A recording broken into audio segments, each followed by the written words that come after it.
안녕하세요. 절대값TV의 명품 PD 한PD입니다.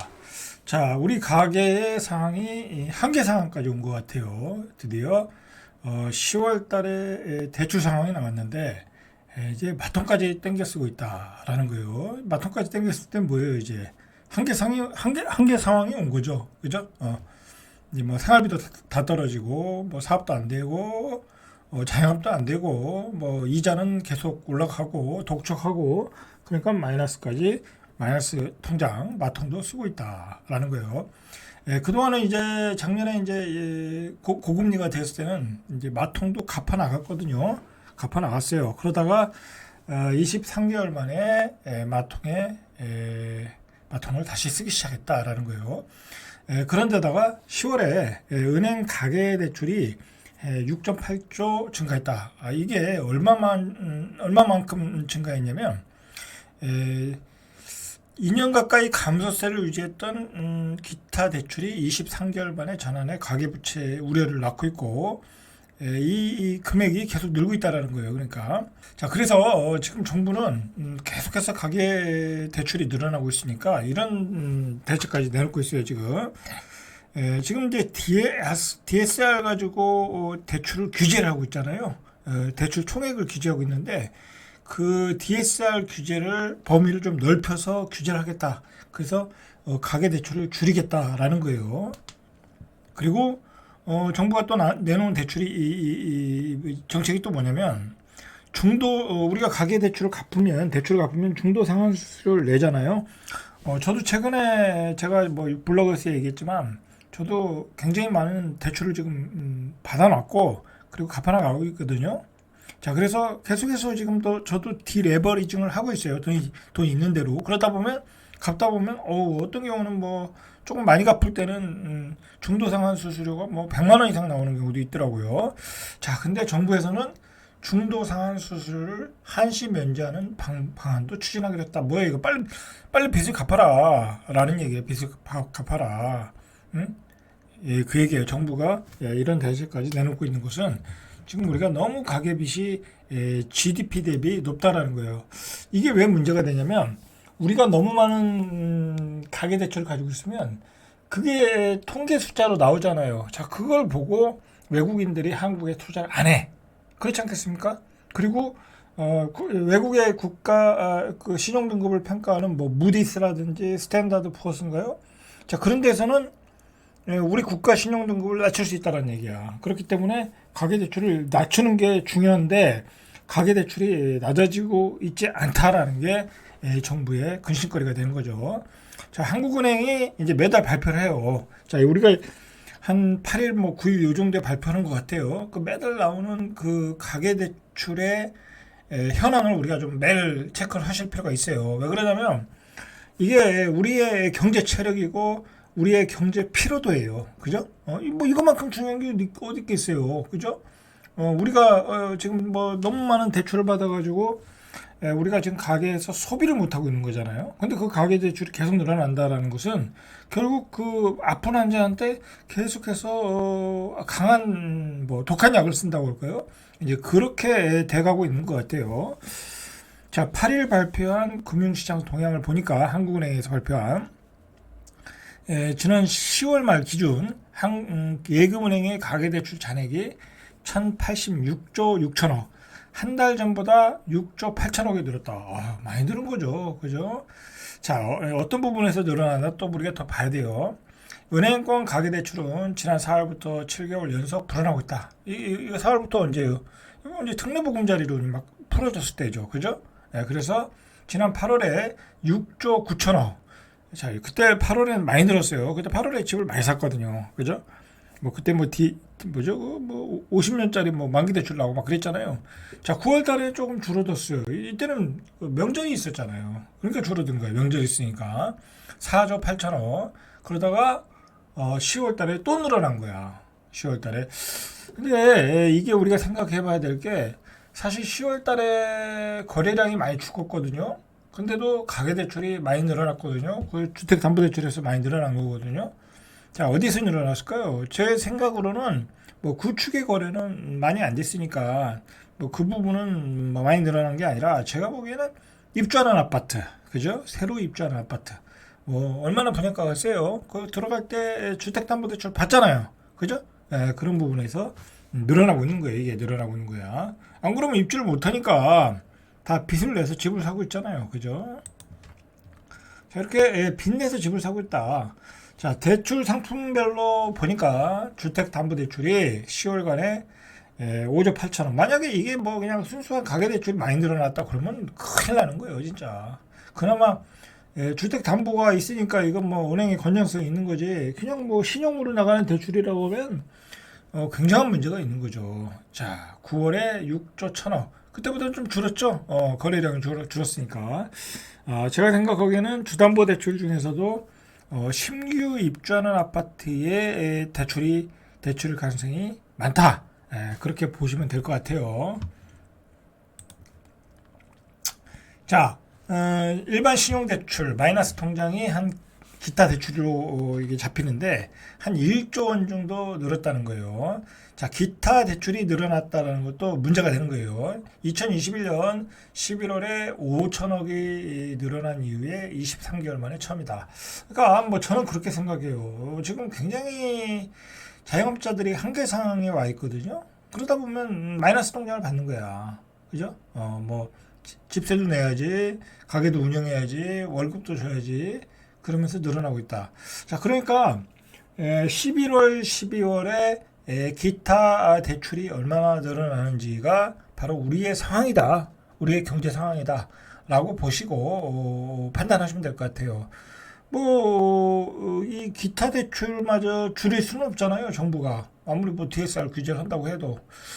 뭐 만약에 DSR 규제로 이 기타 대출도 줄였다 그러면 뭐 그냥 뭐 커다란 문제가 생기겠죠. 뭐 돈을 2금융권, 3금융권으로 가겠죠. 그죠? 아니면 사채업자한테 가든지. 자, 이런 문제가 있더라라는 거예요. 자, 정리하면 주담대가 5조 2천억 늘었고 기타 대출이 1조 1천억 늘었다. 자, 그렇게 정리하시면 될 것 같아요. 자, 일단 아파트 가격이 지금 상승을 계속 했잖아요. 데드캣 바운딩으로. 자, 가장 일찍 상승했던 데가 지역적으로 가장 먼저 빠졌던 곳이에요. 그게 이제 세종이에요, 세종. 자, 요즘 세종이 9개월 이래 하락 전환했다. 9개월 후에 하락 전환했다라는 건. 다른 데는 이제 보합세를 유지하고 있는데, 아니면 상승의 강도가 낮아지고 있는데, 가장 먼저 올랐던 세종의 집값이 떨어지기 시작했다. 자, 여기가 이제 스타트 끊었으니까, 뭐, 그 밖에 다른 지역들도 계속해서 이제 하락 전환이 나오겠죠. 다음 주, 다다음 주, 계속해서 하락 전환이 나오겠죠. 자, 제가 뭐라고 그랬어요? 자, 이제 집값이 폭락하기 시작했다. 그죠? 거래가 안 된다. 거래가 안 돼요. 거래가 안 되고, 중요한 거는 지금 우리 경제가 굉장히 침체 국면에 있다. 이 상황에서 뭐 집을 살 수가 없는 그런 상황이다. 한계점 이르렀다. 라고 보셔야 돼요. 그리고 이제 앞에서도 봤듯이 정부가 이제 더 이상 뭐 어떤 뭐 특례 대출 가지고 뭐 집값을 부양하거나 그러기도 쉽지 않아요. 이미 이제 신혼부부들, 아이 낳는 신혼부부들에 대한 대출, 그죠? 특별 대출, 뭐 그건 이미 발표났으니까 그 이상 하기도 어려워, 사실. 그죠? 그렇게 보면 된다. 세종시에 대해서는 제가 다른 시간에 한번 특별하게 한번 이야기해 보겠습니다. 자, 어쨌든 10월 들어 처음으로 전월 대비 0.031. 세종은 요즘 거래가 싹 죽었어요. 세종에서 집을 파시려는 분들은 예전에 가격 내놓으면 팔리질 않아. 그죠? 가격을 낮춰서 내놔야 빨리 팔릴 수 있어요. 또 극심한 또 침체기를 들어갈 수 있다는 얘기죠. 자, 그런데다가 요즘 나오는 얘기 중에 하나가 이 저성장에 대한 얘기야. 대한민국의 그 경제 성장이 피크를 친 것 같다. 뭐 언젠가는 또 우리 대한민국 경제가 승천할 날이 있겠지만, 일단은 그동안 가파르게 올랐던 그 어떤 경제 성장률에 어떤 그 피크 신호가 나오기 시작했다라는 거예요.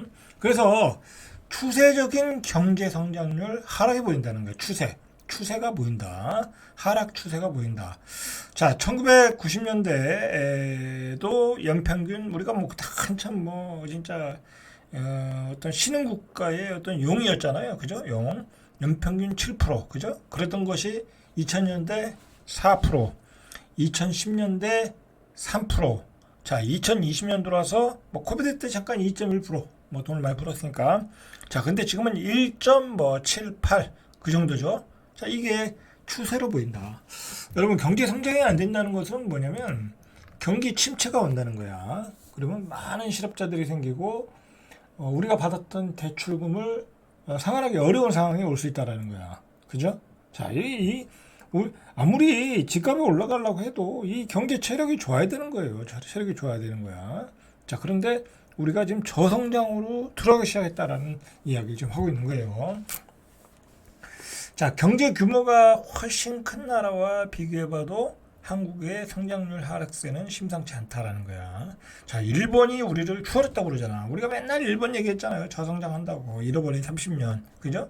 그 일본이 2%, 그죠? 한국은 1.4%, 그죠? 자, 이 일본 1.4%면 우리도 잃어버린 30년으로 가는 거야. 우리도 잃어버린 30년. 그죠? 뭐 경제 전반 상황이 그렇잖아요. 그죠? 반도체 반토막 났어. 그죠? 자동차도 중국의 전기차에 계속 치이고 있어. 그죠? 그리고 뭐 기타 뭐 특별히 뭐 우리가 뭐 2차 전지도 뭐 전기차하고 맞물려서 돌아가는 거니까 특별히 이 세계 경제의 어떤 그 주도할 세계 경제의 탑 클래스에 있는 게 없다고 우리 경제로 보면. 그죠? 우리가 뭐 관광으로 먹고 사는 나라도 아니고, 그죠? 자원이 풍부한 나라도 아니고, 오직 수출로 먹고 살아야 되는데, 이제 힘든 상황으로 가고 있다. 그게 우리 경제 성장률로 나타나고 있다라고 보시면 될 것 같아요. 자, 미국이 1.9%. 미국은, 이거, 개인 소득이 7만 달러 가는 나라고, 우리는 3만 5천 달러의 나라야. 근데 그 나라가 우리나라보다 더 경제 성장률이 높다. 그럼 우리는 이제 저성장으로 가고 있다라고 봐야 되죠. 자, 금리는 높고 인플레이션이 오고 저성장이 오니까 뭐 이건 스태그플레이션이 올 수밖에 없는 거죠. 그죠? 우리가 자산 가치가 올라간다는 것은 경제 성장이 될 때 자산 가치가 올라가는 거지. 저성장에서는 자산 가치가 올라갈 수가 없어요. 그죠? 자, 우리가 이런 사실을 보면 좀 길게 볼 필요가 있어. 길게. 너무 이제 부동산에 투자해서 너무 뭐 자산을 불린다. 이제 뭐 그런 시대는 이제 어느 정도 마감이 된 것 같아. 당분간은. 그리고 지금 현재의 집값이 너무 많이 비싸. 수원 같은 데도 보면 뭐 조금 저 외곽에 있는 것도 7억이야. 그죠? 뭐 호매실 저쪽 외곽이잖아요, 그쪽. 뭐 어떻게 보면 그 완전히 저기 수도권 외곽 중에 외곽인데 그런데도 7억이고 뭐 조금 안쪽으로 들어가면 8억, 뭐 10억 그래. 그리고 뭐 동탄도 8억, 그다음에 동탄 역세권인 데는 뭐 14억. 이거는 뭐 다 그거 뭐로 샀겠어요, 그죠? 대출 받아 산 거 아니야, 그죠? 대출 받아 샀는데 대출을 못 갚아. 그죠? 그리고 살 사람이 없어. 그 가격에는. 이게 거래가 활발하게 되면, 주변 지역이 활발하게 되면, 그거 A를 팔고 B 지역으로 가고, B를 팔고 C 지역으로 가면서 거래가 활발하게 되면서 어떤 그 가격이 유지가 되는 거거든요. 근데 어느 순환고리에서 가격이 끊어져 버리면 이게 돌아가질 않아. 어제도 얘기했지만 상계동에서 재건축에 사업성이 없어서 상계동의 집이 거래가 안 된다. 그럼 옆에 창동, 번동도 영향이 있고, 자, 그 창동, 번동의 영향이 장위뉴타운에도 영향이 있는 거야. 장위뉴타운이 거래를 못하면 미아리에도 영향이 있는 거고, 미아리에 영향을 주면 마용성에 영향을 주는 거야. 집값이라는 게 그렇다니까. 근데 지금 어느 어느 군대에서 어느 그 어떤 층에서 이게 집값이 지금 무너지고 있거든. 계층이 무너지는 거잖아, 그죠? 일단 뭐 자영업자들 무너지는 거고, 뭐 그러면서 그 계층들이 사는 그 어떤 주거의 층이 무너지면서 그쪽에서 빵꾸가 나면서 거래가 안 되면 전체적으로 다 무너질 수 있는 아주 연약한 기반 위에 있다. 우리 집값이. 그렇게 보셔야 돼요. 전체적으로 우리 소득에 비해서 너무 높은 집값을 형성하고 있다. 예를 들어 예를 들어 수원의 외곽이 7억이야. 외곽이. 그럼 7억이면 그 7억에 만약에 그 아파트 단지에 뭐 등기부등본을 다 떼어봤을 때 과연 현금을 안 내고 7억에 산 사람이 있을까요? 자, 이런 사람은 있겠지. 옛날에 뭐 분양을 3억 5천에 했으니까 돈 내고 산 사람은 있을 거야. 근데 3억 5천에 산 사람도 그때 융자를 받았을 거라고. 뭐 한 1억에서 1억 5천은. 그죠? 근데 7억에 산 사람은 말할 것도 없이 이제 3억을 융자 받았겠지. 50%라고 하면. 그죠? 그나마 그러니까 7억에 산 사람들이 팔고 나가면 상관없어. 아니, 3억에 산 사람들이 7억에 팔고 나가면 그럼 빚 갖고도 남는 게 있잖아. 근데 지금 3억에 다시 7억에 다시 들어올 사람이 없다라는 게 문제는 거지. 자, 면밀하게 볼 필요가 있어요. 볼 필요가 있다. 자, 보세요. 한국의 1인당 국민소득이 3만 6천 달러. 그죠? G7 국가가 이탈리아가 3만 7천 달러. 자, 뭐 4만 달러, 5만 달러, 7만 달러 이렇게 돼 있는데, 자, 이런 나라보다도 경제 성장률이 안 나온다. 자, 그건 우리는 저성장으로 가고 있다. 잃어버린 30년이 되고 있다라는 거야. 자, 문제는 뭐냐면 제가 생각하기에는 그 대한민국이 이러한 위기 속에 있는데 우리 정치인들이 정신을 차리고, 그죠?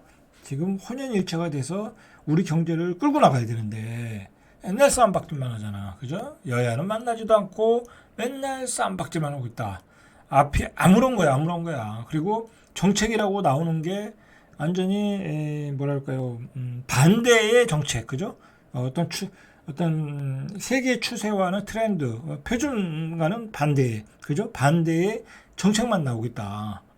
뒤에서 이야기하겠지만 공매도 금지도 갑자기 그렇게 해버리면 세계 금융시장에서 대한민국 시장이 신뢰를 잃어버리는 거야. 신뢰를. 결국은 뭐 주식 다 빠졌잖아요. 그죠? 거기다 외국인들 뭐 신나게 매도만 하고 있고, 그죠? 뭐 달라진 게 없잖아. 그죠? 괜히 어떤 뭐 정치적 이 어떤 그 선거 때문에 그렇다고 하는데 뭐 그것 때문에 했다고 하면 이건 완전히 손해보는 장사가 돼버렸어요. 자, 그 얘기는 뒤에서 하고 할 얘기가 오늘 많은데, 자, 이렇게 대한민국의 경제가 위기인 이유는 여러분들 이거 명확하게 알아야 돼. 저출산, 그죠? 그 다음에 고령화, 그죠? 그리고 뭐가 있겠어요? 집값 폭등이지, 그죠? 집값 폭등. 집값이 폭등하니까 다 대출 받아가지고 이자만 내면서 살고 있는 거야. 거기다가 집값이 폭등하니까 애들이 결혼을 안 해, 그죠? 자, 고령화 되니까 노동 인구가 줄어들고 있어. 소비 인구도 줄어들고 있어. 자, 대한민국은 이 세 가지만으로도 그냥 명확한 거야. 우리는 그냥 저성장, 장기 침체로 가고 있는 거야. 뭐 이거 저출산은 세계 1위잖아요. 세계 1위. 고령화는 초고령화잖아, 우리. 그죠? 볼 것도 없죠. 그죠? 자, 명확히 아셔야 될 것 같아요. 명확히. 거기다가 우리나라의 노동 생산성도 선진국과는 격차를 벌이고 있대. 지난해 한국의 근로시간당 GDP 43달러라는 거야. 근로시간당. 시간당 43달러 번다는 얘기겠죠. 미국이 74달러. 독일이 68.5달러. 영국이 60달러. 그죠? 이렇게 생산성도 떨어진다. 자, 그 이유 중에 하나가 우리나라는 구조조정을 못해. 뭐 그냥 뭔가 이유를 대야 구조조정이 가능하고 사람을 자르지는 못해. 그러다 보니까 생산성이 떨어진다. 막 내보내려면 뭐 그냥 은행 같은 경우 그냥 몇 억씩 안겨주고 나가고, 그죠? 우리나라는 그게 문제야, 사실은. 뭐 자르면 자를 수 있도록 그렇게 해야 되는데, 그래야 쉽게 직장을 또 이직을 하고 그러는 건데. 자, 정부는 가계부채가 확 늘자 DSR 조이고 뭐 장기로 고정금리를 유도하겠다. 그러니까 정부도 이게 오락가락 하고 있는 거야. 그죠? 오락가. 통계 나오면 또 DSR 줄이고, 또 집값이 너무 폭락하면 대출 풀고. 그러니까 정부를 믿으시면 안 돼. 내가 보기엔 정부를 믿으시면 안 돼. 자, 오늘 마지막 얘기해 볼게요. 오늘 이 에코프로 얘기를 좀 해야 되는데 이건 뭐 나중에 딴 곡줄 한번 얘기할게요. 오늘 에코프로가 한 10% 이상 급락. 어제는 조금 올랐죠. 에코프로 BM은 내렸고 전체적인 2차 전지는 다 내렸지만 자, 10% 이상 급락. 자, 올라갔던 거 거의 다 빠졌죠. 자, 이게 뭐예요, 결국은? 그죠? 지금 공매도를 못하게 하니까 주식시장이 완전히 개판이 됐어. 개판이 너무 급등락하고 원칙이 없는 거야. 그리고 외국인들 입장에서는 안정적으로 투자를 할 수가 없어. 그리고 여러분들 이걸 아셔야 돼.